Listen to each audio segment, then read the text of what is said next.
Welcome to the Event Management Podcast. I'm James Cannell and I'm one of your co-hosts today along with Alan File. Hi, Alan. Good morning, everyone from Florida. Nice to see you, James. And thank you very much indeed, Vanessa, for agreeing to be our victim this morning. Thank you. Yeah, we're here with Vanessa. We're here with Vanessa to talk about her new article in Event Management, 23 years of entrepreneurship-related research, published works in event management. Vanessa, maybe you could just kick us off with telling us a little bit about you, what's your role and what are you working on at the moment? Yeah, hi. I work in La Trobe Business School. So my role is Associate Professor Entrepreneurship and Innovation. So I'm looking at events more from an entrepreneurial and innovation perspective. So I came into the research on events and teaching quite a bit later in my career, but realized, really through the COVID pandemic, particularly with tourism, hospitality, and events, that there was a lot of really entrepreneurial things that were occurring. So I read articles about people doing events online through digital technology, and I became really interested in it.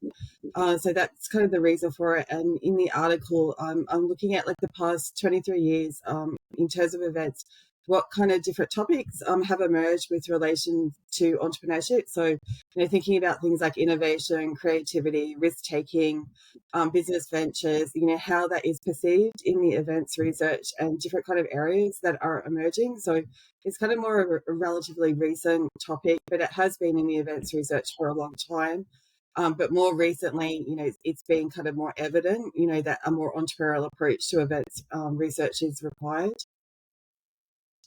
So, Vanessa, is your background entrepreneurship and innovation rather than events per se? Yeah. So I've been teaching, I did my PhD at the University of Queensland, but it was in business. Okay. But there's a lot of really good scholars in events there. But originally, most of my research was on sport entrepreneurship, sport innovation, looking at emerging economies, and then more recently, I've looked at events because there's a lot of different research gaps within the events research field, and there's a lot of kind of linkages towards entrepreneurship in terms of events having different kind of ecosystems and looking at stakeholder perspectives. So I'm really interested in kind of bridging the research between entrepreneurship and events. So it was a choice to come to events rather than something that was sort of thrown at you. Yeah, a really choice. It just kind of happened organically, and I just started reading a lot of articles, and I got kind of interested in some of the mega sport events, that different kind of researchers have written about, and then that kind of got me interested in it. And then I looked at festivals and different kinds of entrepreneurial behavior, particularly through the COVID pandemic, that events, had to do in order to kind of, increase their market share, but also kind of capture, the market during the pandemic.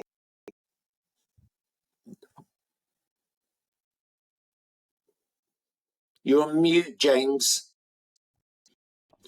After all these years, you'd think we've only been doing this for 4 years. Exactly. Well, I was just saying, I think it's really interesting. You said you came into events research about mega sports events and these large scale events.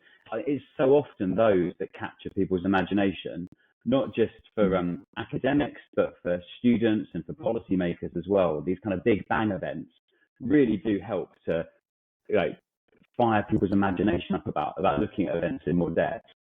Yeah, because you kind of I hadn't thought about it before, but then I kind of read this article and then I got really interested in it. And then I started reading more articles in the journal Event Management. So that then kind of piqued my interest. And then I started doing, research and looking at what had been done and then thinking about, different kind of theories and, different kind of practices, that event managers have.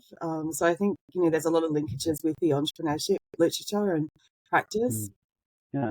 And so what?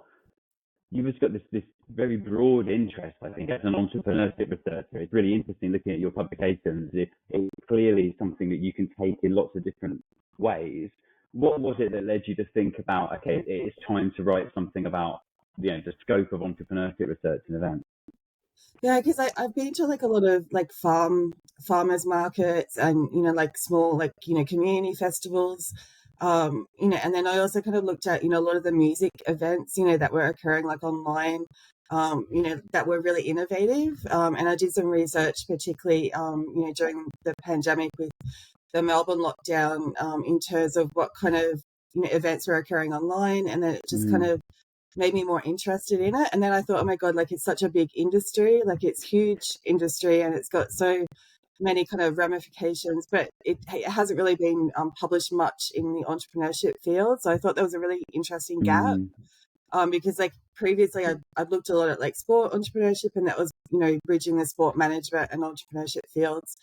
So I kind of saw an opportunity to do the same thing with events, and also to kind of build new theories, that apply, like, looking at entrepreneurial ecosystems and looking at the ecosystem of an event, but also looking at it from a number of different perspectives. So like, event holders, but also the participants. So there's a lot of kind of different areas from it, and kind of my research has been, evolving, looking at like the Melbourne Comedy Festival, and looking at like entrepreneurial behaviour at comedy festivals. So I've been looking at a number of different ways of thinking about it. So I think it's a really important area. So Vanessa, I guess what you said is actually really interesting, because 90% of the people reading your article will be event scholars or tourism or hospitality scholars. In a way, you're introducing them to the world of entrepreneurship and innovation. So where do we go from your work? So I'm reading this thing, wow, this is actually really, really interesting. I'd never thought about this before. What direction would you push people if they want to dig a little bit deeper?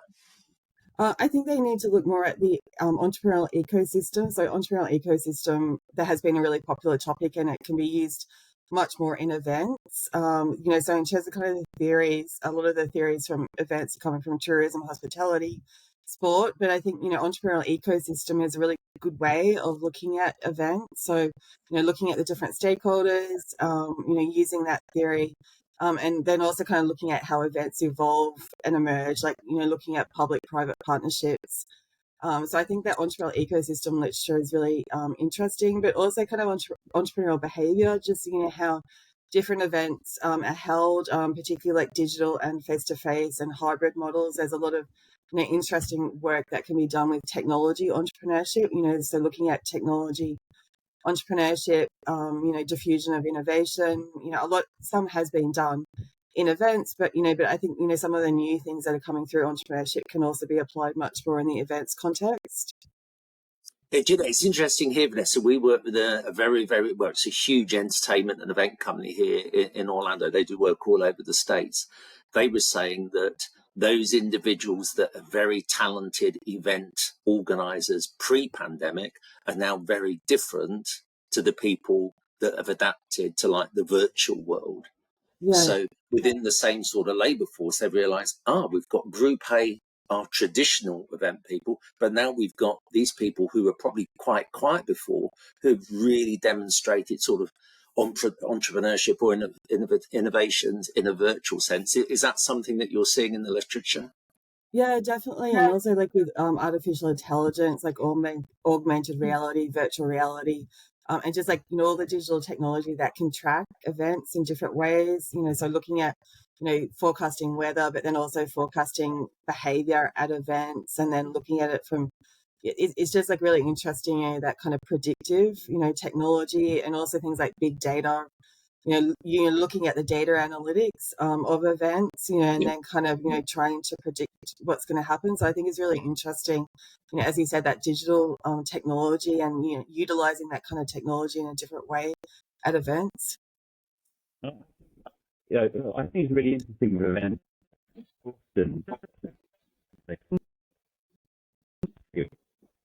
Bringing the social sciences, research, and things that bring them in. Do you think there's scope for events researchers to start writing more about entrepreneurs and to look at the entrepreneurship journals and try and add something there? Yeah. Or is it all about bringing it back into events?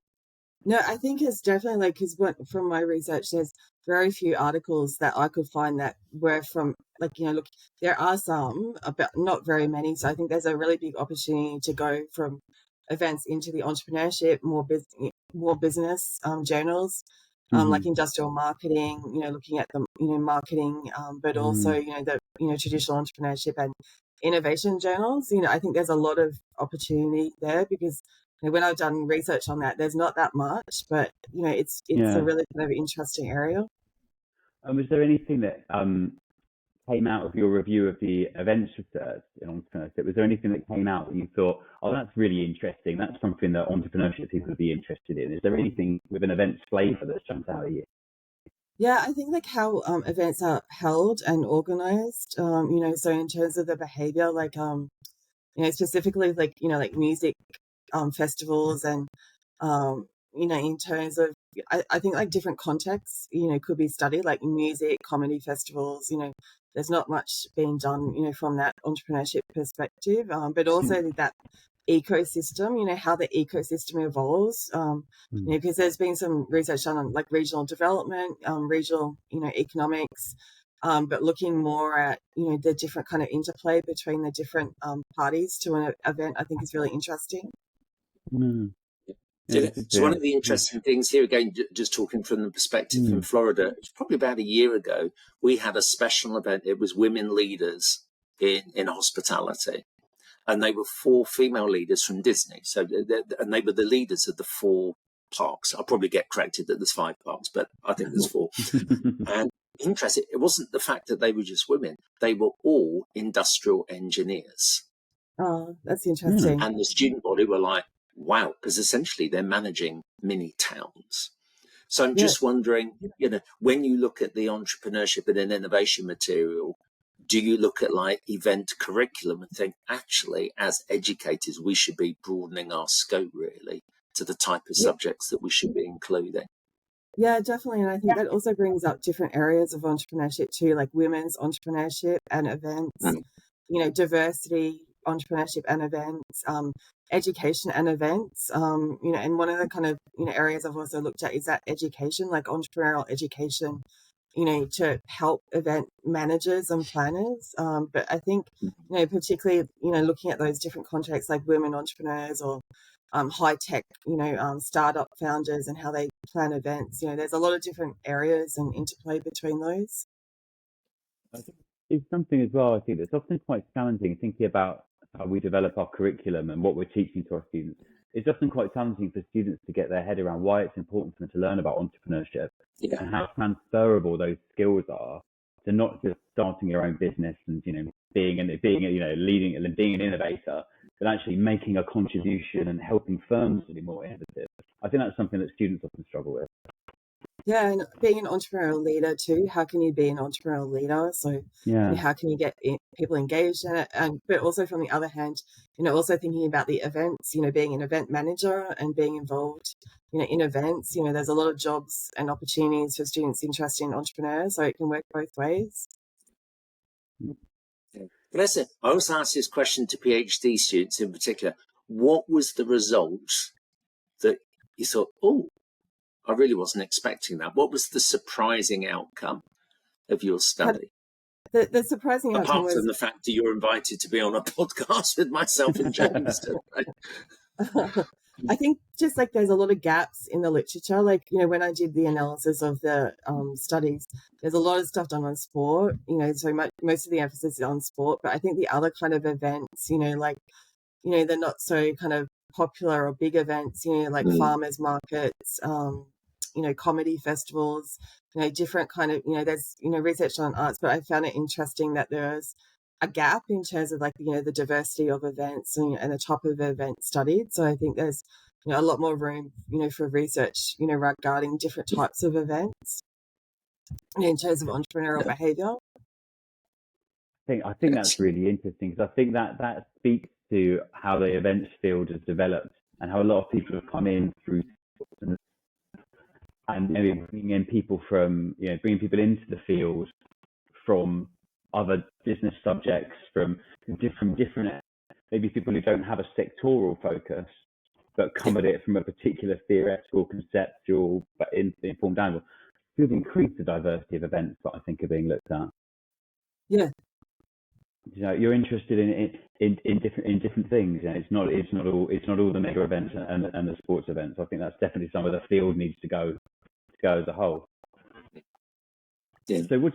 Vanessa, So you've already. I don't know if you're a member of Trinet. There's a very, very interesting debate on Trinet at the moment, which it could be controversial or not, depending on one's view. But it's very much the world of metrics. And my view is, that's the world we're in. It is what it is, but it doesn't have to dominate everything. What would your advice be to a PhD student who's sort of coming into this metric world? But there is another world out there as well. So a PhD advice or early career researcher, but what would be your take and little gems or nuggets of advice for the future? Just focus on what you believe to be a good research topic. So particularly PhD students, they have a new perspective and they'll scan the literature, and they'll often look at it in different ways. So I think it's just kind of believe in themselves and their intuition about what is a good research gap, because they've got that freshness, that they've got a newness coming in. So I think it's exciting, but they have to kind of believe in what they're doing and also realize they might have some failures or rejections, but just to kind of keep on going, and to persevere and to build their research stream. So I think they really kind of just need to persevere, but also kind of link their research to the existing literature, but kind of emphasize their gap and what they're doing that's new. I think that's really important. I think that the newness and it has to come from the new people who are coming into the field. I think, and that sense of dealing with the pushbacks and the rejections and perseverance, I think is a really good word. You're saying, I saw a tweet the other day, and it was, or an X or whatever it's called now, and it was kind of saying academia is basically a series of rejections with the occasional nice lunch, which I thought sums up basically sums up my life. There's not many lunches at the moment, James. Not this year. No. But that sense of newness and new ideas, and I think that's one of the things that I found really exciting about reading your paper. Is here's somebody saying that it's not just that there's a body of research and here's all the directions we could go next. Actually, what next, and hopefully there are people coming through thinking about their PhDs or developing their careers in their first post who read review articles like this, especially yours, and think, okay, I could do something like that. There's also been a bit of a conversation recently about review articles and systematic literature reviews, bibliometric literature reviews. Yours is more of a kind of thematic, conceptual review. What do you think about the value of these kind of papers? Obviously, your paper is incredibly valuable, but in general for the field, what do you think papers like yours can add? Yeah, I think that's a really good point. There's been a lot of emphasis, in the last 5 years, on systematic literature reviews, and there's journals focused on reviews and bibliometrics, and I've done quite a lot of reviews and bibliometrics. But at the same time, I think we also need to build theory. We also kind of need to go back and looking at new theories, because the theory will be the big contribution. And if you can have a foundation, an entrepreneurial theory of events, or there's that will have a lot of value too. So I think the review papers are really good in terms of looking at what's being done, but I think we also need to build that conceptualness and new theories, applying new kind of conceptual models to events, because there's a lot of kind of opportunities to build those new theories, particularly in events. The research has increased a lot, but you need those foundational, the theoretical frameworks, in which to then analyze events. But I think initially new PhD students might do, or other researchers might do a review, but I think, we also need to have those theory papers, so as review papers have become kind of standard and accepted, but I think we need to also go back to the theory papers. And I think it's something to credit to Mike when he took on the leadership of event management. That's something that Mike has really pushed very, very hard and successfully. We see the papers coming through, and there's a noticeable difference. in terms of the connection to theory and contribution. And I guess on that note, Vanessa, is there any one or two articles that you've read in event management that you thought, wow, obviously apart from my and James's papers, are there any papers that you've seen that have really sort of sowed a seed for future ideas or the catalyst for something a little bit different? The one that really stood out was Getz's paper about innovation and crises. Like, it was a short paper, but Getz is really well known, and it was like a short paper, but it was really kind of succinct, and I think that paper was like on a really good point. And there was another paper in the special journal issue that I did on social entrepreneurship and events, looking at the educational sector from events, and that was looking at it from an education perspective, what universities are doing with regards to events and how that can be managed entrepreneurial. So, looking at the institutional entrepreneurship, that can occur at events too, I think was really interesting, and a different way of looking at events, because often you don't think about like universities or educational institutions, like that institutional setting. So I think that brings in another new way of looking at entrepreneurship, like institutional entrepreneurship at events, is a different, really kind of interesting way. But I think there's a lot of kind of new areas, coming in, and a lot of really interesting articles. It's interesting you mentioned Don Getz. I've known Don for years and years and years, and it's interesting his early framing of the subject. It's amazing how accurate it was, right? On reflection, when you go back, you're like, wow, the foresight and ability to frame what essentially was an empty space at the time was impressive. And I was really excited to see that he wrote something on, the COVID crisis. I don't think he called it the COVID crisis, but it was like event innovation and crisis. So it's really exciting when you see like an article like that come out in, the event management journal. From someone that is really well known and cited, and they're still kind of wanting to contribute to the new. He doesn't need the citations, but he's still contributing. Fantastic. And we'll make sure that there's a link to that and a link to your article, of course, in the notes for the show that go up online. So thank you very much, Professor Vanessa Ratten. Thank you for taking the time to talk to us about your research.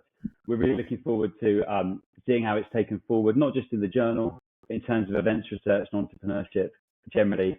Thank you very much. Thanks very much, James. Thank you, Vanessa, and thank you, James. Cool. Excellent. And we'll see you next time on the Events Management Podcast. Thank you. Thanks. Bye. Thank you. Bye-bye.